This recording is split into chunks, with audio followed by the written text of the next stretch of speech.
Hello and welcome to the Let's Talk Azure podcast with your hosts, Sam Foote. And Alan Armstrong. If you're new here, we're a pair of Azure and Microsoft 365 focused IT security professionals. It's episode 2 of season 5. Sam and I had a recent discussion around Microsoft Defender XDR, a unified portal to manage all of your Microsoft security instance in a single place. Here are a few things we covered. What is XDR? What is Microsoft Defender XDR? And what Microsoft's security products feed into the portal? We've noticed that a large number of you aren't subscribed. If you do enjoy our podcast, please do consider subscribing. It would mean a lot to us for you to show your support to the show. It's a really great episode, so let's dive in.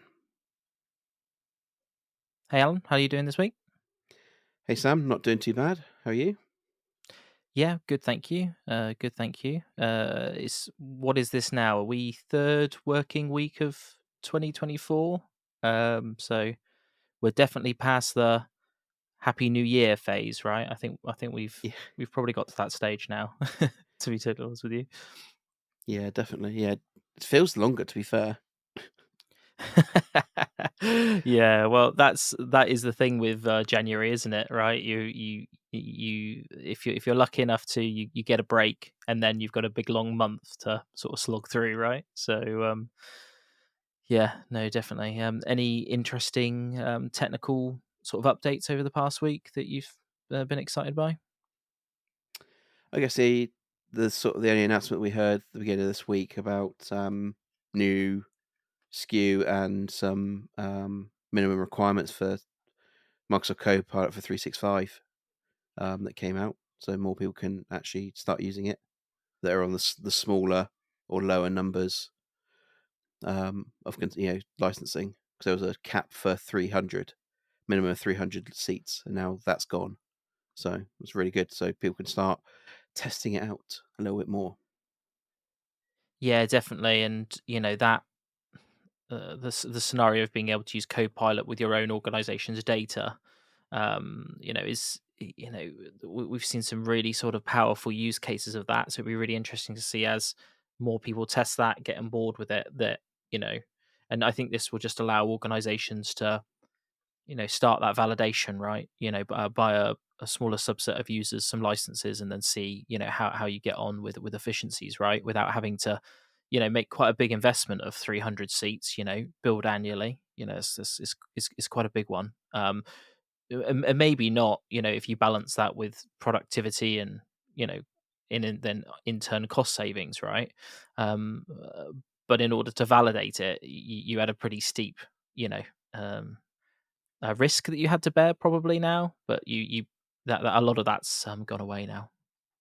Yeah, definitely. You're right, because trying to understand the ROI on it is going to be quite difficult at the start, because you're just gonna be in adoption mode at that point, aren't you? And making sure everything's well. I would have thought that people would have been making sure that data's secure and things like that before sort of doing it. And you've got 300 seats sat there ready to go. It's not wasteful, but your ROI obviously is harder to or takes longer to achieve. Yeah, no, no, definitely. So what are we learning about this week, Alan? Yeah, so we're gonna probably do it's kind of like a refresher, I guess, because we did XDR season 2. So it's just kind of when XDR started to come out, and the concept and that. Um, it's kind of like a refresh about what's new, and go through it again. Because it's been a couple of seasons now. It's probably like a year and a half since we talked about it, so it just needs updating. So yeah, I think that's what we're going to go through today. Okay, cool. Yeah. Well, Alan's going to sort of take the lead. I'm going to fire off some questions. So yeah, let's get started. So Alan, XDR. Can you sort of explain the acronym and what the sort of benefits are of it? Yeah, sure. So XDR is in effect extended detection and response. So this is on top of what in before extend EDR XDR came out. It was uh, detect and response on its own, as it kind of sounds, but this was in effect, detecting issues, incidents within, with the security incidents within your organization, and then be able to respond to them, whether through manual processes or through automation, orchestration. Um, so that's kind of that part. So the extended part is bringing in multiple kind of say pillars products into that single place to be able to then correlate against multiple sort of attack vectors.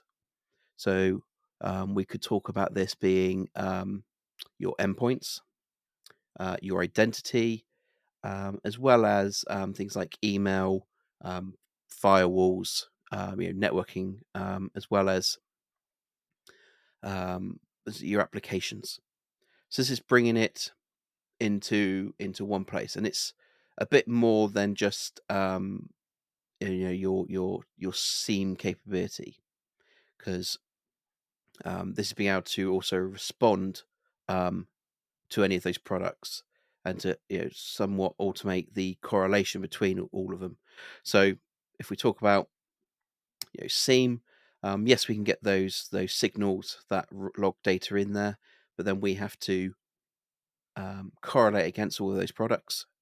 But also we have to be able to respond, potentially automatically, and that sometimes could be quite difficult when you've got bespoke, not I say bespoke, but single vendor products that then don't communicate with each other, or there's no APIs to be able to do remediation. So um, the XDR sort of scenario is bringing all that data in to be able to give you the holistic view of your estate, and then being able to um, use automation to be able to stop an attack, disrupt it. So some of those scenarios are that you have email come in. It's a 0-day attack. It's gone through the filtering. Maybe the URLs within that email are not activated, not weaponized. So from the mail system, it seems okay. From the phishing, the extra protection you might have on it, and it gets to a user's endpoint in effect. At some point, that's weaponized, and then the user clicks on it. At that point, then that then the EDR solution then starts seeing activity, and maybe it starts to um, start protecting itself and blocking. Now, as it's doing that, it's then checking when we're going into our XDR system. It's now been flagged with an incident with something happening on this endpoint. It then identifies the user, goes and checks their email, finds out that it was a phishing email. So then it can start purging that email across the rest of your state. So now you're starting to protect your organization. But then it goes and looks at their identity, and then starts checking whether there are any potential unusual activity on that user, and then can potentially start blocking that user from logging in. So we're now protecting multiple attack vectors, or multiple sort of pillars, like I was saying, and then being able to do that quite quickly, because it's all about how quick you respond. So this is all potentially all done automatically, or at least it's providing the SOC analyst, or the security analyst, the information ready to go, all in one place. So that's kind of what XDR is, and kind of as I started saying, the benefits are it's the mean time to response, being able to see everything in one place, as well as be able to again, similar to SIEM, you've got all your logs there for advanced hunting to be able to see across the board there. So we're effectively seeing the amalgamation of singular technologies or security solutions into one sort of holistic system that coexists, understands one another, and sort of gives you a more of a unified view and response mechanism, I suppose.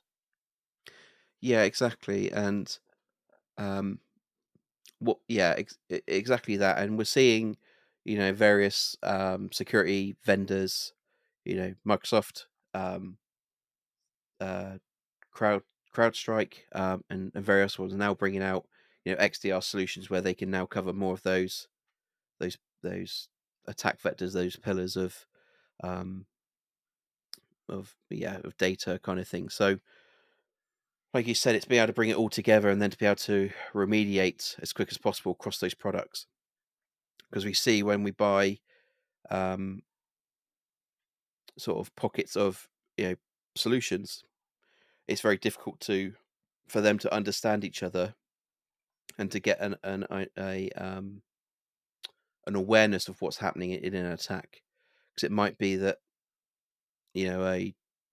one AV product finds that device, finds a malware starting to activate, but then wouldn't tell any other solutions that it's happening, which then means they're not then increasing their monitoring or checking that the user that's been affected and that sort of thing. So you're then not protecting other areas. It's only when that user then becomes unusual in that other area that's being covered by another product. So it's very you're kind of blinded, I guess. It's kind of like you're all in locked rooms, I guess, and something's happening here, and then you can't see it, and no one's communicating, and then you go to someone, then the attack goes to the next room. This is now sort of saying, everyone's got radios, all the doors are unlocked, and they can shout out the door, going something's happening. I don't know. That's not probably not a very good um, sort of not story, but you know what I mean. Scenario, but that kind of thing that that no one's telling everyone that's happening to stop it spreading, kind of thing. So, my my initial thought is what's the difference between XDR and SIEM? Because SIEM at its core, from my sort of understanding, is sort of bringing like multiple log sources together, right? Mhm. It's got that, let's call it single pane of glass, sort of environment. What's the difference between the two? So SIEM is in effect bringing your data into a single place, like you said, and then you create rules, detections, um, to to identify potential attacks. But that is just bringing the data in and passing it to the SOC. So um, then then the SOC or your security analysts have then got to go off and um, go and tell the separate systems how to respond to it, which is all okay. But this is now bringing automation built in that's able to see all the data, um, and because it's all potentially a single vendor, it's able to communicate in effect. When you get an incident, it's already correlating all of the different areas against that are, all the activity that's happening within the this potential attack, into one place with the ability to then go and disrupt it automatically or remediate where it can. There, so I think it's more around. So SIEM is giving you the information in one place. Um, XDR is doing that, but then bringing products of the same sort of vendor per se, and then being able to do that correlation automatically as you get it, and then be able to remediate across the product suite that you have in almost not say one click, but being able to automatically remediate across the board without you having to really do too much. So it's bringing efficiencies on top of just seeing the data and getting alerts. Okay, great. Um, So Defender XDR, which is Microsoft's XDR offering. So sort of what are the features that we're seeing there, and and sort of how does it work? Yeah, so this is I'll probably give a little bit of history around Defender XDR. So Defender XDR is its new name. It was called before Ignite in 2013. Um, Microsoft 365 Defender.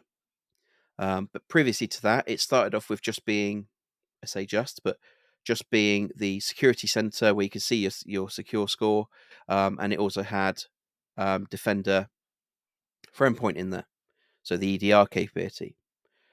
So that's how it sort of was born.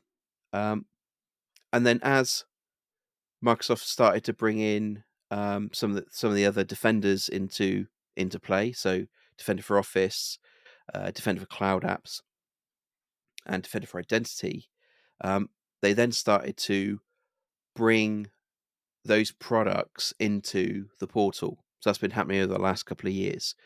So now Defender XDR has now got the key sort of 3 or 4 products that Microsoft originally started off with, now into that single portal.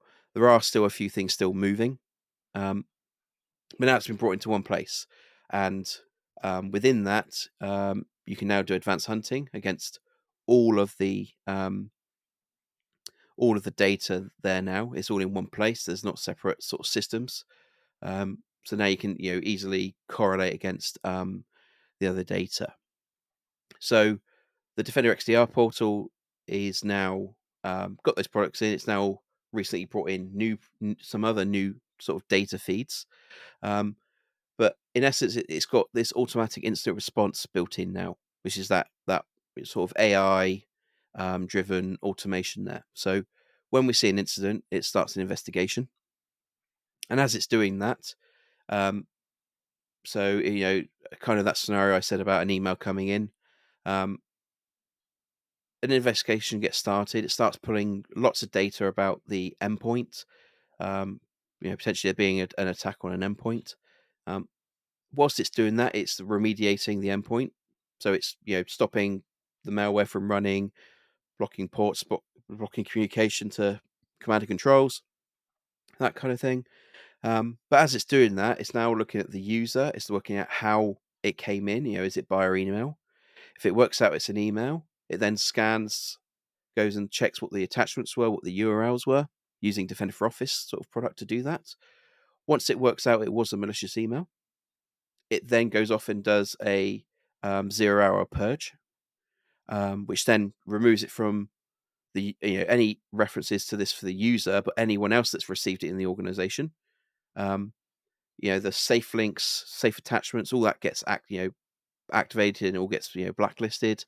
So now we can't another user can't be compromised. So that's doing that, and then like I said, it can then go off to identity protection. It can go to Defender for Identity, to see whether there's any unusual behavior on premise in the cloud, to then start potentially disrupting there. So that's kind of where Defender XDR is. What they've also added recently is automatic disruption. Excuse me, automatic disruption. So this could be containing the user. So stop the user from being able to sign in on premise or any endpoints. And I talked about I think I talked about this last week in the news kind of thing. So that's really good. So you can stop a user trying to log on to another server or machine and spreading malware once because their account's been compromised. But we can isolate the device to stop it from communicating with anything else as well.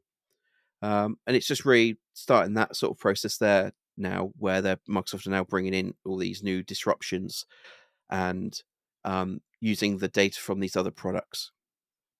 So, that is in effect what Defender XDR is now. It's now, bigger and really the core part of the the security suite now, or the home of it at least. Yeah, definitely. It really seems like it's that glue between those, well-established products before, right? Being able to map sort of an incident, well, as much as an incident, it's reasonably possible across those tools, right? Because if you are in Microsoft's, I'll call it security ecosystem, right? You've You might have your productivity license, gets your maybe your Windows in your office, but then maybe you've made that investment to go into Defender for Endpoint, identity, um, and various other technologies that are there. Tying all of those together so they're all working together makes a lot of sense, right? And effectively, I know it's all part of the same thing, but you're effectively getting that cohesion for free. That's probably not the right way of looking at it, but it's included in the price of admission, really, right? You're not just buying, Defender for Endpoint, Defender for Identity, Defender for Office 365. You're actually buying XDR. Well, I suppose as long as you've got the license which covers an amalgamation of licenses which gets you, coverage of those technologies, you're getting that all like looped into one thing. So, like you were mentioning, you could go and buy singular point solutions whose capability may be deeper or maybe more mature, but they stand alone. They do one job and they do it, really well the majority of the time. But when you want to then connect that with another, so a common, I think you might have talked about it anyway. A common scenario is, isolating a user's device, based on uh, a malware detection, as an example, like quite a simple potential scenario, and it's quite a nice one to automate because it's not particularly disruptive. It might be for that user, but it's a singular user action. It's based on the device, so it's sort of not network wide or anything like that. It's very zero trusty in its sort of nature. Um, Having all of these technologies talk together allows you to create those automations relatively simple or manually remediate, in that thing. But if you had a different EDR product, then it might have the capability to do that, I suppose. That's of the devil's advocate, I suppose. But but flowing it into all of these different areas and being able to stitch them together is a lot simpler in a singular ecosystem. We see the benefits of singular ecosystems in other places. Think app stores on your phones. Highly connected, highly integrated systems. Um, can be a limitation. Let's be honest about it. They're when these technologies are integrated with each other, the simplicity of it does sort of mask some of the um, configuration customization, I would say, because you've sort of got what you've got, right, in some respects.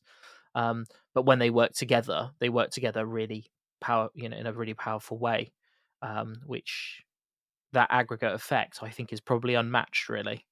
With the effect that it can have, and effectively all we're talking about here with security is disrupting attacks, right? And that's what we're trying to do. Yeah, and it's I guess it's coming back to there's always that we always hear that saying of I don't want to put all my eggs in one basket, and putting all my security products into one solution, into one vendor. Um, and like you said, there may be some best of breeds out there. Like you said, because we see it with just networking, firewall stuff. I've seen we go for best of breed rather than anything that we've already got or things like that. So um, I think there's a different. I think we've got to understand is like kind of what we've been saying is that it's okay to have best of breed, but if they don't communicate with each other, they're like we said, they're a light in the dark on their own, sort of thing. Yeah, not covering all sides. So bringing them into one place. Yes, you are relying on that vendor. We're talking about Microsoft at this point, but um, we've always majority. If you think about Windows, most organizations only use Windows or or Mac and some Linux, but generally big organizations have Windows. That's almost bringing yourself into a single into a single product, I guess, within an environment. Um, but yeah, bring them all together, and there was a meme somewhere. I can't remember, someone on LinkedIn did it, and I think I've talked about it before. But they said, I don't want to put all my eggs in one basket. So they kind of said, well, how do you carry them then? Well, then you've only got you can only do a handful in your hands, because you're so busy looking after multiple products and monitoring multiple products. So then the next bit is, well, you don't put them in a basket. You don't put them in a basket. You put them in a carton, an egg carton where they're all lined up. So they're all neat and all, ready to go. So it kind of brings it back to that it doesn't, you've got to kind of bring it all in together to get that, that cohesion that you said. But it's just getting, be able to, it's all about disruption and your mean time to recovery. Because, you know, if there is, well, there is a shortage of, security professionals out there, some of it has got to be automated. And if we can do as much of that initial investigation or continuing investigation to help, you know, be able to resolve the issue before, it gets any worse, then, we should definitely be, looking into that. I mean, if we look at small organizations, um, and if they bought, an XDR solution, um, then they're able to, they might not be able to afford, a full fledged um, SOC, or might not be able to, afford that. But if they have something that's doing as much as they can automatically, without them having to, buy multiple big products, because again, you might have to buy an appliance, you might have to buy a cloud service with minimum, numbers. This is bring everything in one hit, you know, um, and then be able to cover it all. So there's definitely a lot of benefit there. Yeah, no, definitely, and we have seen that in the flesh, haven't we? Day to day, the sort of effortless nature of bringing all that data into one place and displaying it, um, it is quite impressive. So yeah, do you want to go through some of the solutions that actually feed into Defender for XDR? Because I think that's probably worth people knowing about the sort of the scale and the size of the solutions that sort of feed into it. Yes, I kind of talked about some of these, but um, so as you said, and like you were saying before, you don't have to have everything to have XDR. It's just you're covering more, more areas of your organization if you have more of the suite. But yeah, as we said, Defender for Endpoint, so your EDR, your endpoint, AV and EDR. You've got your Defender for Office, so enhancements to Exchange Online protection, so your mail protection, as well as anything within Office 365 like um, malware in Teams, SharePoint, etc. Um, you've then got Defender for Identity, which is your on-premise identity if you do have a presence, an Active Directory. So it's monitoring activity on there, which can feed out into ADFS if you still have that. And recently, um, your certificate servers, your PKIs, as well. And then you've got Microsoft Defender for Cloud Apps, so your SaaS applications, so you can be monitoring that side of things. And that was kind of the core for some time. But now you can bring in um, Microsoft Defender Threat Intelligence, so you can then start seeing some of that information in there and start feeding that in. Some of the new ones are that you can now bring in Microsoft Defender for Cloud alerts. So now you're starting to bring in all of your alerts into a single place. So again, if Defender for Cloud sees some unusual activity, and then it can that incident can then be checked against the EDR that you're running on your servers. to see if there's any unusual behavior on there. Um, and then recently, Microsoft have sort of announced a unified sort of view of that portal as it's kind of becoming to Defender XDR. Um, Access to actually test it out is private preview, but Microsoft have already documented publicly um, sort of the interaction and the configuration of it. Um, so what they've done now is you're now able to bring in Microsoft Sentinel into Defender XDR. And beforehand, it's kind of the other way in that you'd bring alerts from Defender XDR, Microsoft 365 Defender at that point into Sentinel, so that then you could do extra investigation against that alert from the XDR system into the other data sources you might have, like firewalls, like in effect your third party sort of areas to continue investigation. Whilst that connection's still there, now they're in effect integrating, communicating with your Microsoft Sentinel and that your log data into Defender XDR. So what that means now is if you're doing advanced hunting, you can now query against the Sentinel data and your Defender XDR data, so your endpoint data as well as um, your firewall logs. So you can now start seeing where IPs are going around the network, things like that. And that wasn't really previously, you weren't previously able to do that without ingesting the Microsoft Defender XDR logs into Sentinel. And because of the Defender XDR system, it collects a lot of data from endpoints and various other places. So there was a lot of data there. It's quite. I mean, I've not used any other EDR solution or XDR solution, so I can't judge if this is normal. But be able to see every activity that's happening on that device, and that's all being logged into Defender XDR, all the network communications automatically in there, and you're not paying for that. You're paying it for that as part of your license. But if you wanted it in Sentinel, you had to, in effect, make a copy of that into Sentinel, and that would be generally we'd sort of notice it was quite expensive, and you have to decide which sort of data you'd need. Well, now Microsoft have brought it the other way. You can now do that querying in Defender XDR without having to pay that because it's in effect reaching out to Sentinel to collect the data, not to collect the data, but query the data for you in Defender XDR. So it's definitely some better integrations there, and be able to do that advanced hunting and be able to see all your incidents in one place as well.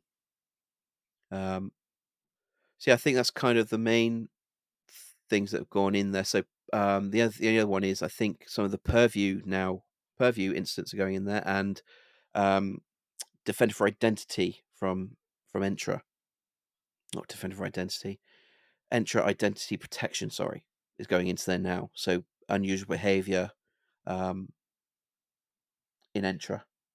So it's now bringing it all into one place, and now they're all being correlated into big incidents and things like that. So it's kind of where we are with that now, and hope at some point, I don't know when, that unified integration with Sentinel will become public previewing in Go GA. I've had access to it, and it seems quite good from an organization. Be able to query everything in one place. It's really simple, and kind of the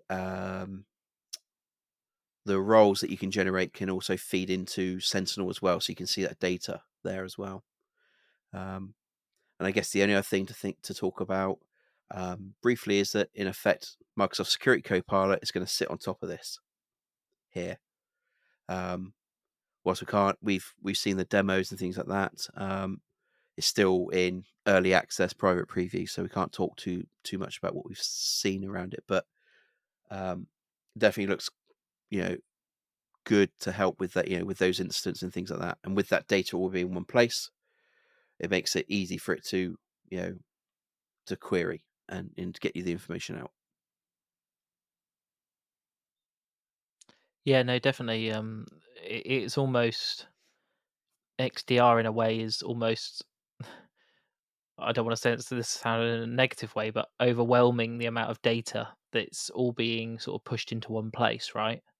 And I think that um, having all of those like chess pieces onto one board, right? So they're all in one place, right? You can interact with them, you can use them, you've got visibility of as much of it as possibly can, because we have been for a long time had issues with three different secure scores in five different portals, and five different like lists of alerts, and bringing it all into one place.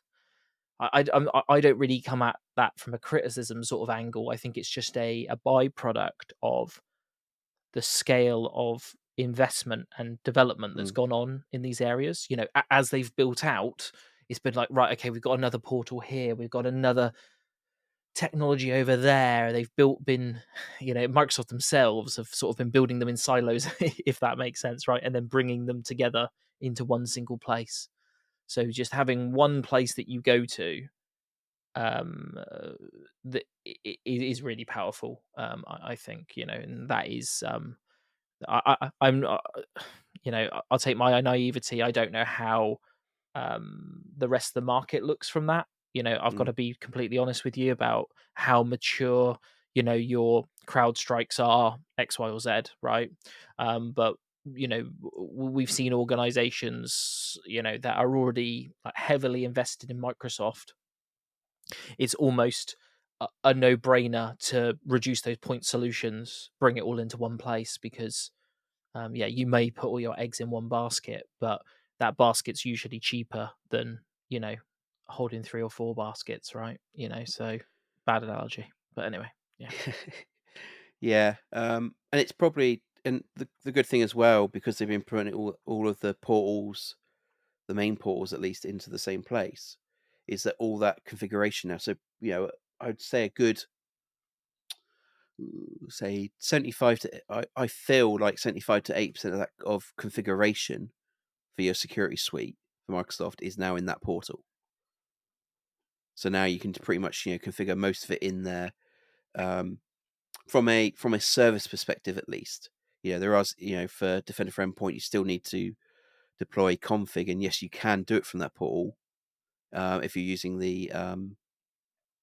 Intune to do that deployment, or you're using the direct MD direct sort of scenarios with it. But yeah, that's quite good as well, because trying to travel across multiple um, portals to do config can be a pain, because you can normally have lots of tabs open normally, but now all in one portal, able to navigate. And it's, when I'm going through this with customers, where it's very easy to say now, here's all your bits, here's all here's your email config, here's all your alerts, it's all in one place. It's very easy to navigate. Yes, there is a lot on the navigation panel, um, but I feel like it's well structured. And from a user perspective, they don't have to go, well, which portal do I need? You go to security.microsoft.com and it's all there. You just then got to navigate, what bit you need to get to. Yeah, definitely.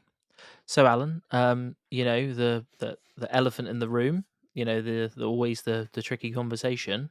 What's pricing and licensing like? Because it sounds really feature rich, which usually means it's, I don't know what rhymes with that. It usually sounds expensive. Yeah, so um, the portal itself and its capability, its AI sort of capability, its correlation capability, etc., that is included in the end product sort of pricing. So you don't pay for the portal. That's there. That's how the products communicate. That is it. That's how you configure it. So, any apart from things like security copilot and anything on top of it, then you pay for it. So the products I sort of mentioned earlier, Defender for Identity, Defender for Endpoint, Defender for Office, identity protection, buying those products and then, configuring them, you pay for those and then you get you basically get the back end capability in effect for the XDR. But kind of talking about the sort of the products you sort of feed into it, because I talked about quite a few there. Some of them are so you can buy them individually, the products. You can buy them in smaller suites, so you can buy Defender for Identity on its own, etc. But then you can buy like the Microsoft 365 Microsoft 365 E5 security SKU to get a lot of that capability.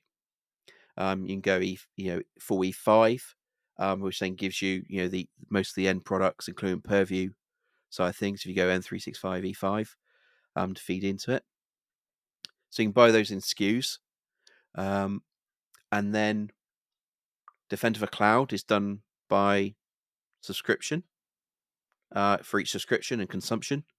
So that's based on what workloads you enable in that environment. And then Microsoft Sentinel, so collecting the data from multiple sources like firewalls, things like that. That is a consumption again, and is charged in gigabytes per day. The number for that exactly I can't remember, but it's been simplified recently. So based on the data you're ingesting and what Sentinel is doing on top, that's what you pay for in effect. But again, it being integrated into Defender XDR isn't going to cost anything. That's just the product does that. So yeah, it is based on the base products basically around that. So as much as you're licensed for will be fed in and unified in a single place, right? There's no overarching cost for that place itself. Nope. And like I said, you can do one product. I mean, it technically probably isn't XDR if you only got one product, but one or two products. You don't have to have the full suite straight away. Obviously, it's better, but you can start building it up as you need to, depending on your license strategy. Cool. Thanks, Alan. Anything else that you want to cover before we hit the road? I don't think there's anything else to cover. There's only probably other episodes that we've done in the past. So, season 2, episode 20 was Microsoft XDR when it was XDR was a sort of thing. So maybe if you want to see what it was like before, I guess um, the previous episode. You've got season 3, episode 6, which was Defender for Office, talking about the product itself. Season 4, episode 12 was Defender for Cloud Apps. Season 4, episode 13 was MDI. And whilst trying to find what we had covered of the suite, realized we haven't done a Defender for Endpoint one, which seems insane, considering how much we use it. It's just forgotten about it. It's just like day to day sort of thing. So we'll have to do one of those in the future. But yeah, no, I don't think there's anything else. It's definitely worth looking into. There's loads of documentation on it. There's probably loads of demos out there from MVPs and things like that. So yeah. So Sam, what's the next episode? Yep. So next week we're going to cover Azure AI content safety. It's effectively a product which allows you to test against and check content feeding into your systems automatically. As the name suggests, it uses artificial intelligence to do this. So what it's really doing is it's helping you to automatically verify text, images, video, etc. That's maybe flowing into your organization or maybe into your products, and trying to help the safety of your business, and your customers, to make sure the content is correct that's feeding in. So it's a complex challenge, and AI is a good use case for that challenge. To be totally honest with you, So yeah, I'll cover the product, how you can use it, some scenarios, and yeah, it should be good. Cool. But yeah, it does sound interesting. Um, okay, so did you enjoy this episode? If so, please do consider leaving us a review on Apple or Spotify. This really helps us reach out to more people like you. If you have any specific feedback or suggestions, we'd love to hear from you. And we've got a link in our show notes to get in contact. Yeah, and if you've made it this far, thank you ever so much for listening, and we'll catch you on the next one. Yeah, thanks all.